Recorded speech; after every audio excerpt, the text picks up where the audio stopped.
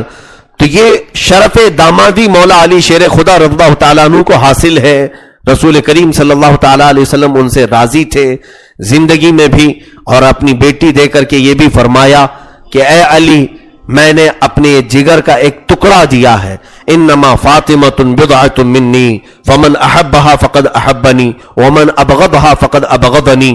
رسول کریم صلی اللہ علیہ وسلم نے فرمایا بے شک فاطمہ میرے جسم کا ایک ٹکڑا ہے، جس نے اس سے محبت کیا اس نے مجھ سے محبت کیا، جس نے اس سے دشمنی کی گویا کہ اس نے مجھ سے نفرت کی ہے. بعض لوگ جیسے کتابوں میں بھی موجود ہیں، جماعت وہابیہ کے بڑے سردار امام جس کو یہ تسلیم کرتے ہیں شیخ ابن تیمیہ نے اپنی کتاب میں کئی جگہوں پر اپنی کتابوں سیدہ فاطمہ الزہرا کی گستاخی کی ہے، توہین کی ہے، کہا کہ وہ باغیہ تھیں، بغاوت کیا ہے انہوں نے ابو بکر صدیق کی خلافت کے خلاف. ہرگز نہیں.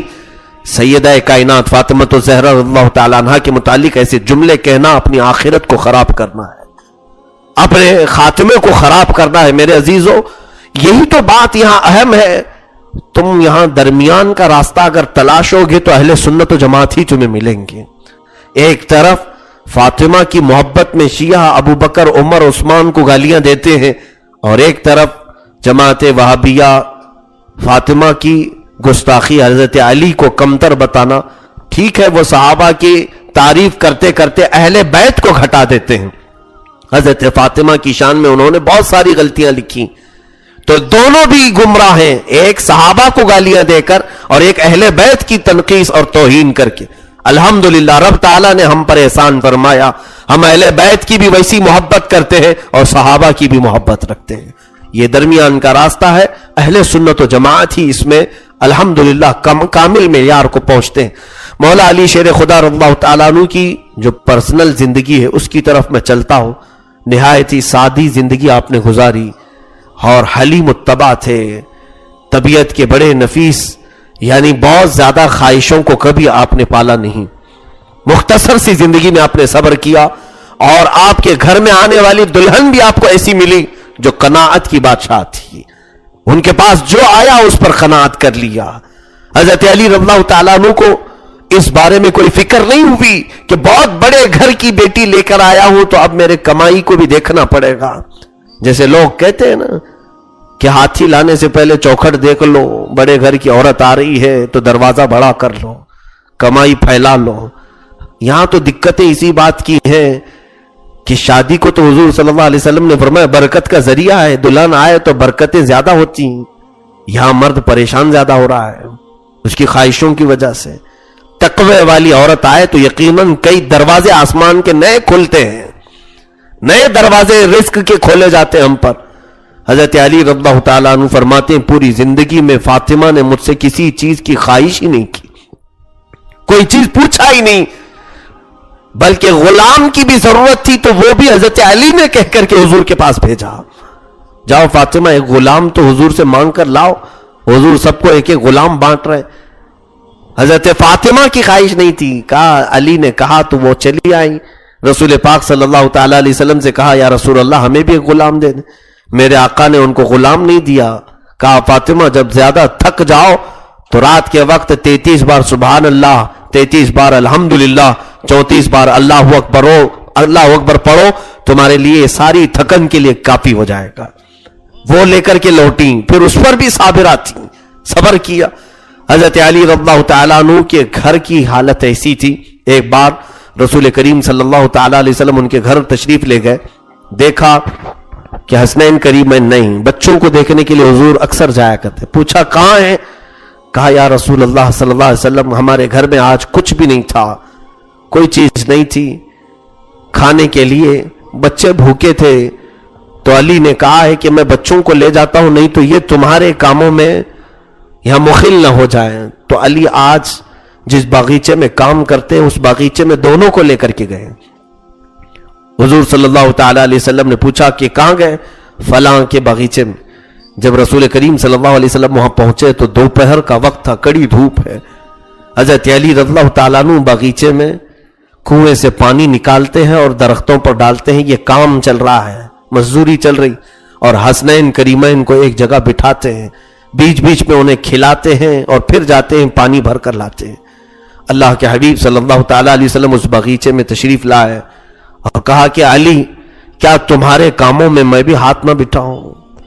اور خود رسول کریم صلی اللہ تعالیٰ علیہ وسلم نے اس باغیچے میں کام کیا اور پانی بھرا اور درختوں کو ڈالا۔ شام ہونے سے پہلے کچھ کھجوریں گھر کے لیے لے کر ایک بچے کو امام علی مرتضی اور ایک بچے کو رسول پاک اٹھا کر گھر لے آئے۔ گھر کی کیفیت یہ تھی کہ بہت زیادہ ٹھاٹ باٹ نہیں تھا، بلکہ یہ اہل بیت کا گھرانہ تو ایسا ہے کہ حسنین کریمین بیمار ہوئے تھے تو ان کی کنیزہ جو گھر کی فضہ نام کی کنیزہ تھی، اس نے منت کر لی، منت یہ مانگی کہ اے اللہ اگر بچے صحیح ہو جائیں تو پورے گھر والے مل کر کے ہم 3 روزے رکھیں گے۔ اس نے منت کی، بچوں کو شفا یابی مل گئی، شفا ہو گئے۔ دونوں بچے جب صحت یاب ہوئے تو فضہ نے حضرت علی اور حضرت فاطمہ کو بتایا کہ میں نے منت کی تھی، بچے صحیح ہو گئے۔ تو گھر والوں نے کہا حضرت علی حضرت فاطمہ دونوں بچے اور فضہ کہ آج سے ہم روزہ رکھتے ہیں، 3 دن کنٹینیو روزہ رکھیں۔ روزہ رکھے، دوسرے دن حضرت علی روزے کے عالم میں کام کے لیے جاتے تھے، دن بھر کام کر کے شام کو جب آنے کا وقت تھا تو آپ کی مزدوری اتنی تھی جس سے صرف آٹا ملا 5 روٹیاں بن سکتی تھی، 5 روٹیاں بن سکے اتنا آٹا ملا۔ گھر لے کر کے آئے، حضرت فاطمہ نے روٹیاں بنائی تو جیسے ہی افطاری کا وقت تھا ایک مسکین گھر پر آیا اور اس نے آواز لگائی، کہا کہ اے اہل بیت، رسول اللہ کے گھر والوں، تم ہر ایک کو دیتے ہو، میں بھوکا ہوں، مجھے کھلاؤ۔ حضرت فاطمہ نے کہا کہ یہ 5 روٹیاں اس کو اٹھا کر دے دو، اللہ کے نام پر اس نے مانگا ہے۔ اور پھر گھر والے 5 لوگ پانی پی کر افطار کر گئے۔ دوسرے دن بھی روزہ تھا، منت کا روزہ ہے۔ حضرت علی اسی حالت میں کام پر گئے ہوئے ہیں، اسی حال میں باغیچے کا کام کیا۔ شام کو آج جو مزدوری ملی اس سے بھی آٹا خریدا، آج روٹیاں بنائی۔ 2 دن کی بھوک کا کیا حال ہو سکتا ہے میرے عزیزو؟ آج ہم بھوک سے تل ملاتے ہیں، صبح سے شام کا روزہ، وہ بھی ہم کو اے سی کا روزہ برداشت نہیں ہو پاتا، آرام کے روزے ہیں بغیر کام کے، وہ مدینے کی گرمیوں کے روزے ہیں۔ حضرت علی دوسرے دن جب آئے، آٹا لے کر گوندا گیا، روٹیاں بنی، ایک یتیم بچہ باہر کھڑا تھا، اس نے آواز دی، اے رسول اللہ کے گھر والوں، مجھے سننے میں آیا ہے کہ آپ کے گھر سے جو بھی مانگتا ہے وہ خالی نہیں جاتا، میں بھوکا ہوں، مجھے کھلاؤ۔ حضرت فاطمہ نے 5 روٹیاں اٹھائی، اس یتیم بچے کو دے دیا، خود پانی پی کر کے افطار کر لی۔ تیسرا روزہ تھا، روزے چھوڑنا بھی نہیں تھا، منت کے روزے تھے۔ تیسرے روزے میں پھر حضرت علی اسی حالت میں کام پر گئے ہیں۔ کون کر سکتا ہے یہ سوائے شیر خدا کی طاقت کے؟ کون برداشت کر سکے گا؟ تیسرا دن جب آپ مزدوری کا آٹا لے کر کے آئے، آج روٹیاں بنی تھیں، لیکن آج ایک قیدی، جیل سے چھوٹا ہوا قیدی باہر کھڑا تھا، کہا زمانہ ہو گیا میں نے کھانے کو نہیں دیکھا، اور میں نے سوچا ہے کہ کسی اور گھر کیوں جاؤں، رسول اللہ کے گھر والوں کے پاس آؤں، یہاں منگتوں کو کھلایا جاتا ہے۔ بی بی نے وہ روٹیاں اٹھائی، دے دیا۔ مولا علی نے ایک بار بھی نہیں کہا کہ فاطمہ ایک رکھ لیتی, 2 رکھ لیتی, 3 رکھ لیتی, باقی کی دے دیتی. وہ بھی اپنی اس بیوی کی خیرات پر راضی تھے. بچوں کو بھی ایسی تربیت تو ملی تھی بچپن میں.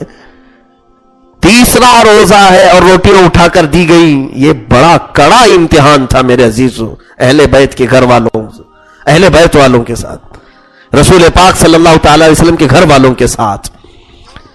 یہ بڑا امتحان تھا. 3 روزے گزر گئے. شام کو میرے آقا صلی اللہ علیہ وسلم گھر میں داخل ہوتے ہیں تو دیکھا کہ حسنین کریمین طاق میں دبکے ہوئے بیٹھے ہیں. حضرت علی کا پیٹ سے لگا ہے, فاطمہ کی کمر جھکی ہوئی, کسی سے آواز نہیں نکل رہی. فضا کو دیکھا گیا, آنکھیں اندر ہیں. اللہ کے حبیب صلی اللہ تعالی علیہ وسلم گھر میں داخل ہوئے, آواز کسی کی نہیں آ رہی ہے. بچے بھی کھلکھلاتے کھیلتے رہتے تھے. پوچھا کہ کیا حال ہے یہاں پر, کسی نے جواب نہیں دیا.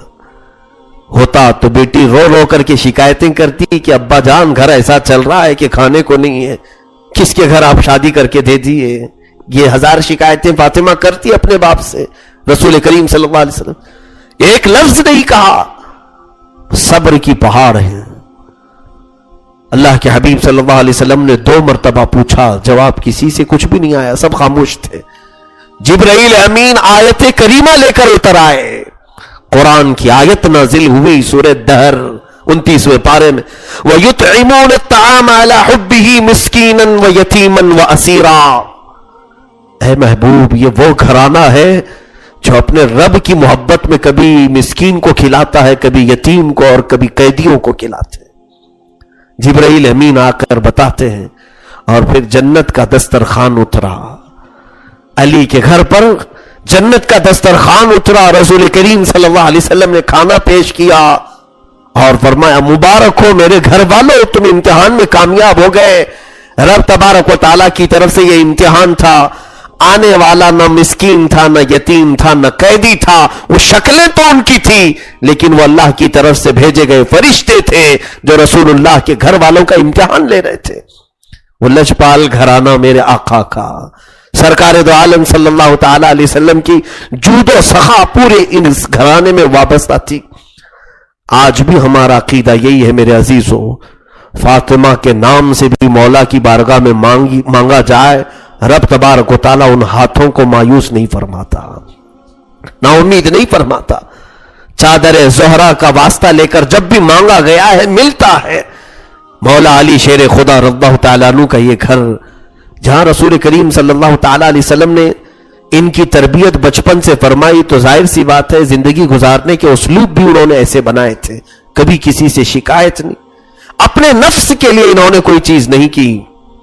آپ اندازہ کریں, ہم تو سوچتے ہیں نا کہ طاقت کے لیے تو کاجو بادام ہونے چاہیے, چکن مٹن, بڑی غذائیں ہونی چاہیے, تبھی تو باڈی بنتی ہے, جسم بنتا ہے.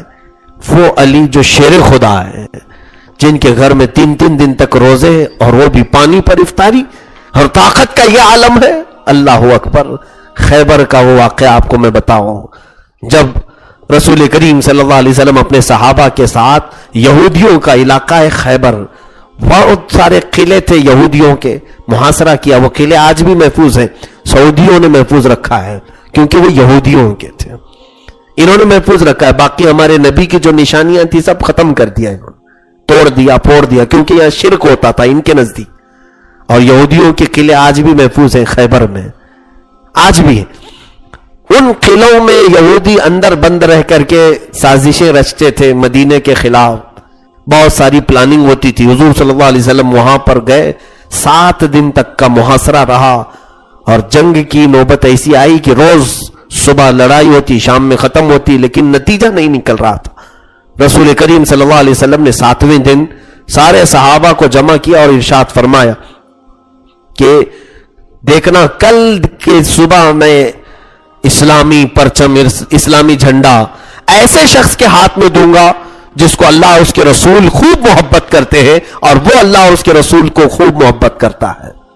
سارے صحابہ رات بھر جاگتے رہے وہ صبح کے جھنڈے کے لیے کہ کس کے ہاتھ میں ملے گا. سب جمع ہوئے, رسول کریم صلی اللہ علیہ وسلم نے ایک نظر ڈالی مجمع پر, پھر پوچھا کہ علی کہاں ہیں. اس مجمع میں حضرت علی نہیں تھے. آپ کو آشوب چشم کی بیماری لاحق ہو گئی تھی، آنکھ لال ہونا، پانی آنا. حضرت علی بیمار تھے، کہا کہ وہ بیمار ہیں، آشوب چشم ہے، آنکھوں سے پانی گر رہا ہے. رسول کریم صلی اللہ علیہ وسلم نے کہا بلاؤ. وہ اسی حالت میں آئے، بخار بھی تھا جسم پر. اللہ کے حبیب صلی اللہ علیہ وسلم نے اپنا لعاب پاک ان کی آنکھوں پہ لگایا اور کہا یہ جھنڈا لو، اللہ اس کے رسول تمہارے ہاتھ فتح رکھے ہیں، اللہ تمہارے ہاتھوں پر فتح رکھا ہے. حضرت علی رضی اللہ تعالیٰ عنہ اسی حالت میں جھنڈے کو اٹھاتے ہیں اور لے کر چلے. اب صحابہ جب حضرت علی کے جوش کو دیکھتے ہیں تو سارے 7 دنوں کا جوش ایک ساتھ آیا. خیبر میں جب یہودیوں کا مقابلہ ہونے لگا تو یہودیوں کا جو بڑا رئیس تھا مرحب، وہ بہت طاقتور شخص تھا، رئیس الیہودی، وہ آیا سامنے اور اس کے جسم پر پورے لوہے کے کپڑے ہوتے تھے، لوہے کے کپڑے ہوتے تھے، جسم میں ٹوپی تک اس کی لوہے کی ہوتی. مرحب سامنے آیا اور پتہ نہیں کیسے کیسے رجزیہ اشعار پڑھ رہا تھا. کہہ رہا تھا میرے مقابل میں کون آیا ہے؟ تجھے معلوم ہے میرے گھر کے قریب کوئی چراگاہ بھی نہیں ہوتی، کوئی قریب بھی نہیں پھٹکتا میرے. حضرت علی رضی اللہ تعالیٰ عنہ نے بھی اس کے جواب میں کہا انا الذی سمیتنی امی حیدرہ، میں وہ ہوں جو میری ماں نے میرا نام ہی حیدر رکھا ہے. حیدر کچھار کا بہت ماہر شیر اسے کہا جاتا ہے.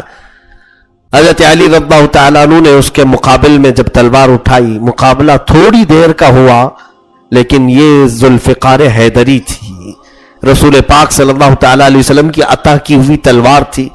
اس تلوار سے آپ نے جب ایسے مارا کہ لوہے کو کاٹتی ہوئی تلوار گئی، اس کا سر آسمان پر اڑا، آسمان پر اڑا، اور جب وہ نیچے زمین پر ڈھہ گیا تو سارے یہودیوں میں خوف و ہراس پھیل گیا. لیکن پھر بھی ان کے اندر ایک قوت یہ تھی کہ بڑے بڑے قلعے کے دروازے بند تھے. حضرت علی رضی اللہ تعالیٰ نے ایک ہاتھ سے تلوار چلاتے رہے. صحابہ سے کہا کہ تم قلعوں کے اندر داخل ہو جاؤ. صحابہ نے کہا دروازے بند ہیں. حضرت علی نے خیبر کا بڑا پھاٹک ہلایا اور وہ پورے لوہے سے بنا ہوا دروازہ، اس زمانے کے، اس زمانے کے نہیں، اس زمانے کے 40 صحابہ اٹھاتے تھے اس دروازے کو تو اٹھ نہیں پاتا. حضرت علی نے اپنے سیدھے ہاتھ سے اکیلے اس دروازے کو اٹھایا اور اٹھا کر کے کھڑے رہے، یہاں تک کہ فرماتے ہیں تقریباً 600 صحابہ کے اندر جانے تک حضرت علی تنہا وہ ہاتھ میں اٹھا کر کھڑے رہے، اس دروازے کو اٹھا کر کھڑے رہے. ایک ہاتھ میں تلوار ہے، ایک ہاتھ میں اتنا بڑا پھاٹک دروازہ ہے. اور اس کے بعد کہا کہ سب خاطر خواہ صحابہ کی جماعت اندر جا چکی ہے تو آپ نے اس دروازے کو اٹھا کر کئی گز دور پھینکا. اسی لیے تو آپ کا لقب فاتح خیبر ہے. خیبر شکن آپ کو کہا گیا ہے، پورے خیبر کو توڑ دیا. اسی شام کو اللہ نے مسلمانوں کے ہاتھوں فتح عظیم عطا فرمائی. وہ فتح کا سہرا حضرت علی کے سر پہنچتا ہے. رسول کریم صلی اللہ علیہ وسلم نے صبح ہی بشارت دی تھی. میرے عزیزو، طاقت کا یہ عالم ہے، طاقت کا یہ عالم. اس صحابہ اس زمانے کے جو طاقتور تھے، اس زمانے کے میں سمجھتا ہوں 100 نہیں 1000 لوگوں کی طاقت ان کے پاس ہوتی تھی. آج بھی ان کی تلواریں رکھی ہوئی ہیں مدینہ طیبہ میں. بعض بزرگ ہیں جن کے ہاں اس زمانے کی تلواریں رکھی ہوئی ہیں. آج کے باڈی بلڈر لوگوں کو لے جا کر کے بھی اٹھانے لگاؤ تو تلوار ان کے دونوں ہاتھوں سے نہیں اٹھتی اور پھر وہ لہراتے تھے ہواؤں میں، ایسے جیسے ٹماٹر کاٹنے والی چھری کو لہرایا جاتا ہے. وہ صحابہ کی طاقت ویسی تھی. تو ظاہر سی بات ہے ہم لوگ تو فارم کے پلے ہوئے لوگ ہیں، ساری غذائیں جو ہے فارم کی کھا رہے ہیں. زہر کھا کر کے کون سی طاقت بننے والی ہے؟ اس کے باوجود بھی غرور بہت زیادہ ہے. حضرت علی رضی اللہ تعالیٰ عنہ کرم اللہ وجہہ الکریم اس زمانے کے 40 مردوں کی طاقت تنہا رکھتے تھے. شیر خدا ان کو ایسے ہی نہیں کہا گیا. لیکن یہاں پر ایک بہت اہم مسئلہ مجھے بتانا ہے. اکثر ایسا ہوتا ہے کہ میرے عزیزوں، جب رب تبارک تعالیٰ کی نعمتیں کسی کے اندر آ جائیں تو پھر وہ 2 حالتوں سے خالی نہیں ہوتا. یا تو رب تعالیٰ کا شکر گزار بندہ بن جاتا ہے، یا تو پھر غرور و تکبر میں اترانے والا بن جاتا ہے. مال بھی غرور لاتا ہے، باڈی کی طاقت بھی غرور لاتی ہے، یا کوئی عہدہ اور منصب بھی اسے غرور میں لاتا ہے. یہ 3 چیزیں اسے گھمنڈ کی طرف لے جاتی ہیں. یہ بہت آزمائش کا وقت ہوتا ہے. دیکھنا کسی کے اندر زیادہ طاقت آ گئی اور پھر وہ بچ پائے، اپنے ہاتھ کو بچا لے جائے، وہ دنیا کا عظیم پہلوان ہے، وہ عظیم پہلوان ہے. یہاں تو لوگوں کو مکہ آزمائی کرتے بھی ہیں. کیوں میاں باکسنگ کیوں سیکھ رہے ہیں؟ تاکہ کسی کا چہرہ اور تھوپڑا بگاڑ سکیں. آزمائش کے لیے یہ لوگ کمزوروں کے چہرے ڈھونڈتے ہیں. جسم بنانے والوں کی اکثر یہ عادت ہے کہ پنجے مارتے رہیں کسی کو بھی. طاقت جب آ جائے تو تم طاقت کا غرور نہ لانا. یاد رکھو کہ یہ جسم سڑ جائے گا اور کیڑے مکوڑوں کی غذا اسے بنائی جائے گی. جب قبر میں تمہارے اسی طاقتور جسم کو رکھا جائے گا، تمہارے کان سے، ناک سے، منہ سے، ہر جگہ سے کیڑے داخل ہوں گے، تم ہاتھ تک نہیں اٹھا سکو گے. اللہ رب العزت اتنا تمہیں بے بس بنا دے گا. وہ قبر کی بات تو بعد کی ہے، جو تختیاں بند ہو جائیں گی تو کون دیکھتا ہے. لیکن تو یہاں ہم نے میتوں کو نہلاتے وقت ہی دیکھا ہے، ہٹے کٹے لوگ ایسے بے بس پڑے ہمارے ہاتھوں کے سامنے کہ گرم پانی ڈالو کہ ٹھنڈا پانی ڈالو، وہ آہ بھی نہیں کرتا، اف بھی نہیں کرتا. تمہاری ساری طاقتوں کا نشہ سب ختم ہو جاتا ہے. اسی لیے اس سچویشن پر غرور اور تکبر ہرگز آنے نہ دینا. مولا علی شیر خدا رضی اللہ تعالیٰ عنہ کا حال یہ ہے، بازار میں چل رہے تھے، ایک خاتون رو رہی تھی، ایک لونڈی تھی، اس زمانے کی کام کرنے والی کنیز تھی. آپ قریب گئے، جب آپ خلیفہ وقت تھے، منصب بھی ہے آپ کے پاس، طاقت بھی ہے آپ کے پاس. ایسے نہیں کہ فوجی طاقت پر کے بل بوتے آپ لڑتے تھے، پرسنل اپنی خود کی بھی طاقت تھی. خلیفہ وقت ہے، بازار میں آپ نے دیکھا کہ ایک خاتون رو رہی. پوچھا کیوں؟ کہا میرے آقا نے، میرے مالک نے مجھے 2 درہم دیے تھے کھجور لانے کے لیے. میں کھجور لینے کے لیے اس شخص کے پاس آئی، یہ دکان والا. کھجور لی اور میں لے جا کر کے میرے مالک کو دیا تو میرے مالک نے پسند نہیں کیا، وہ لوٹا دیا. کہا کہ مجھے یہ کھجور نہیں چاہیے، میں لے کر کے آئی ہوں اور اس کو واپس کر رہی ہوں تو یہ لے نہیں رہا ہے، میرے پیسے واپس نہیں دے رہا ہے. کھجور میں کیا کروں؟ میرا مالک مجھے درے مارے گا، میں درہم کہاں سے لاؤں؟ میں ایک کنیز عورت ہوں. حضرت علی رضی اللہ تعالیٰ عنہ درمیان میں گئے، کہا کہ اس کنیز کو اس کے پیسے واپس کر دو، کھجوریں تیری صحیح سلامت وہ لے کر آئی ہیں، زیادہ وقت بھی نہیں گزرا، اس میں عیب بھی نہیں ہوا ہے، لے لو. تو اس نے آپ کو زوردار دھکا مارا، یہاں تک کہ گلی سے باہر تک لے گیا. کہا کہ تم ہوتے کون ہو بیچ میں آئے؟ تو لوگوں نے کہا اس دکاندار کو پکڑ کر کے کہ اے نادان، تجھے معلوم ہے تو نے کس کو دھکا مارا ہے؟ وہ خلیفہ وقت ہے، امیر المومنین ہے، اسے پتہ ہی نہیں تھا. ڈر گیا، سہم گیا کہ ارے میرے تو ہاتھ ان کو لگ گئے، پھر کیا ہوگا. فوراً وہ آیا اور اس عورت کو پیسے واپس کیا، کھجوریں لیا. حضرت علی رضی اللہ تعالیٰ عنہ سے گڑ گڑا کر معافی مانگنے لگا. کہا کہ میرا ہاتھ آپ کو لگ گیا، میں دھکا مارا، مجھے معاف کر دیجئے، آپ مجھ سے راضی ہو جائیں. حضرت علی رضی اللہ تعالیٰ عنہ نے فرمایا پہلے اس کنیز سے پوچھو، وہ اگر راضی ہے تو میں بھی راضی ہوں، میرے اپنے نفس کا کوئی معاملہ نہیں، تو حقداروں کو ان کا حق ادا کر دے، میں تجھ سے راضی ہوں. حضرت علی چاہتے تو اپنے جان کا بدلہ لیتے کہ مجھے تو ہاتھ لگایا کیسے. طاقت قوت خود کی بھی ہے اور وقت کے خلیفہ بھی ہیں، امیر المومنین بھی. اپنی ذات کے لیے آپ نے بدلہ نہیں لیا. جنگ میں لڑتے ہوئے آپ نے ایک کافر کو گرا دیا، اس کی گردن پر بیٹھ گئے، تلوار سے کاٹنے ہی والے تھے کہ اس نے منہ پر تھوک دیا، اس نے مرنے ہی والا تھا. حضرت علی نے تلوار چھوڑ دی، اس کو آزاد کر دیا. کہا اب تجھے نہیں ماروں گا. یہاں تو غصہ ڈبل ہو جانا چاہیے نا، میں مارنے ہی والا تھا، اب اس نے تھوک دیا ہے چہرے پر تو اب اس کو اور زیادہ دردناک انداز میں ماروں. چھوڑ دیا. وہ اور حیرت میں آ گیا، تعجب میں پڑ گیا کہ مجھے تو مارنا چاہیے تھا، ایسے حالت میں چھوڑ دیا. حضرت علی کہتے اے شخص سن، میں جہاد بھی کرتا ہوں تو صرف اللہ کی رضا کے لیے، جب تو نے تھوک دیا تو پھر اب میرا نفس بھی یہاں شامل ہو گیا. دنیا بعد میں یہ کہتی کہ تھوک کا بدلہ لینے کے لیے علی نے گردن کاٹ دی، میں بدلے کے لیے نہیں قتل کرنا چاہتا. یہ مولا علی شیر خدا رضی اللہ تعالیٰ عنہ کی طاقت کا صحیح استعمال ہے، صحیح استعمال. میرے عزیزوں، حضرت علی رضی اللہ تعالیٰ عنہ نے مقام و مرتبے کے اعتبار سے کبھی کسی چیز کو عیب نہیں سمجھا. ایک بار آپ کی زرہ چوری ہو گئی، وہی لوہے کا جو لباس ہوتا تھا جنگوں میں پہنا جاتا تھا، وہ چوری ہو گئی. وہ ایک یہودی کے ہاتھ میں چلی گئی اور اس یہودی نے دعویٰ کیا کہ میری ہی ہے، وہ میری ہی ہے. مقدمہ قاضی کے پاس آیا. جب امیر المومنین ہے قاضی شریح اس وقت کے قاضی تھے عدالت میں, جب مقدمہ آیا تو اس یہودی کو بھی بلائے گا, حضرت علی کو بھی. حضرت علی نے اس پر دعویٰ کیا کہ یہ زرہ میری ہے. اس یہودی نے کہا اس کے پاس گواہ کیا ہے, ثبوت کیا ہے کہ اس کی ہے. قاضی نے پوچھا کہ اے علی آپ کے پاس کوئی گواہ ہے کہ یہ زرہ آپ کی ہے؟ کہا ہاں گواہ ہے. کون دیکھا ہے؟ کہا میرے بیٹے ہیں حسن اور حسین. دونوں کو طلب کیا, وہ دونوں دربار عدالت میں آئے. حضرت علی رضی اللہ تعالیٰ عنہ کی گواہی دی, لیکن قاضی شریح نے یہ کہہ کر کے انکار کر دیا کہ اسلام کے نظام میں باپ کے حق میں بیٹے کی گواہی نہیں قبول ہوگی. یہاں پھر رشتہ داری آ جائے گی. باپ کے حق میں بیٹے کی گواہی قبول نہیں ہوگی. ارے حسنین کریمین کی گواہی کو قاضی نے نہیں لیا. تو حضرت علی نے کہا ان کے علاوہ پھر میرے پاس کوئی گواہ نہیں. تو قاضی شریح نے کہا تو پھر علی تم دستبردار ہو جاؤ, یہ زرہ یہودی کی. حضرت علی نے کہا مجھے فیصلہ منظور ہے, مجھے فیصلہ منظور ہے کہ میں یعنی ایویڈنس پیش نہیں کر سکے, اچھے ثبوت نہیں فراہم کر سکے. اسی اسنا میں وہ قاضی دیکھ رہا تھا, اسے وہ یہودی دیکھ رہا تھا, اسے تو معلوم تھا کہ یہ زرہ چوری کی ہوئی ہے. اس نے دیکھا اسلام کا یہ زبردست نظام عدل.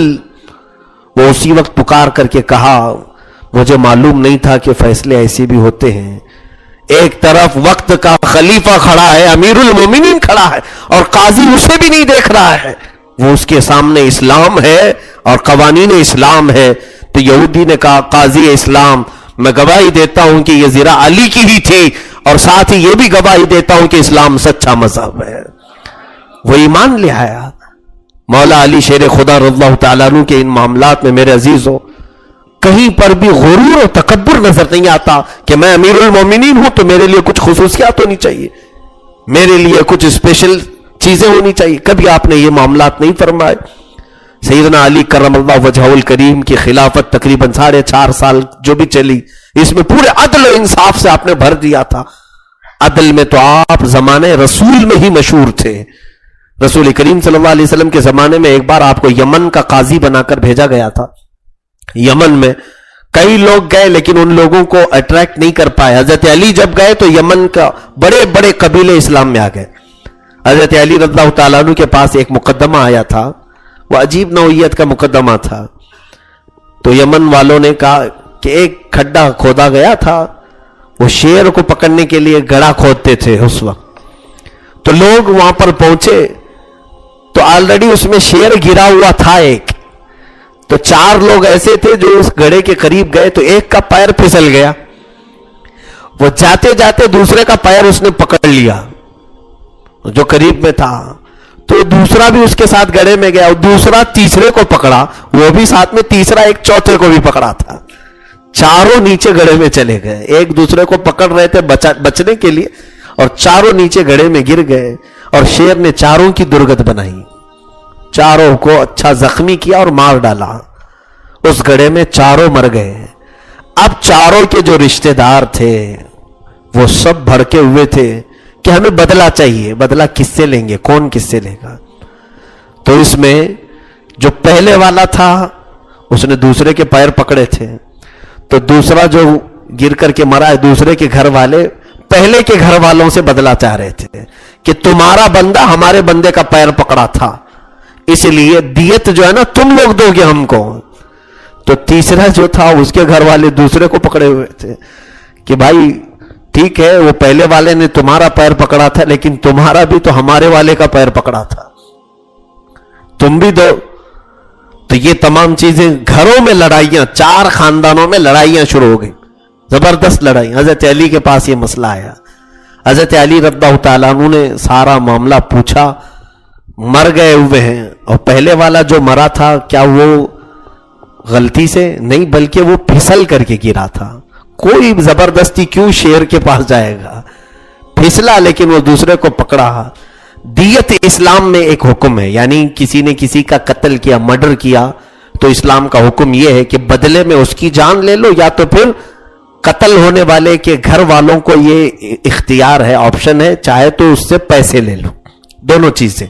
تو مطالبہ کرو کہ مجھے 5 لاکھ چاہیے, قتل ہو گیا ہے, یہ بھی کر سکتے ہیں، یا بدلے میں جان بھی چاہیے تو جان کی بھی آپ پوچھ سکتے ہیں قاضی سے کہ میں بدلے میں میرا بیٹا مرا، اس کی بیٹے کا قتل ہو جائے، یا تو پھر میرا بیٹا انتقال کر گیا مجھے اتنے پیسے چاہیے، یہ دیت کہتے ہیں اس کو۔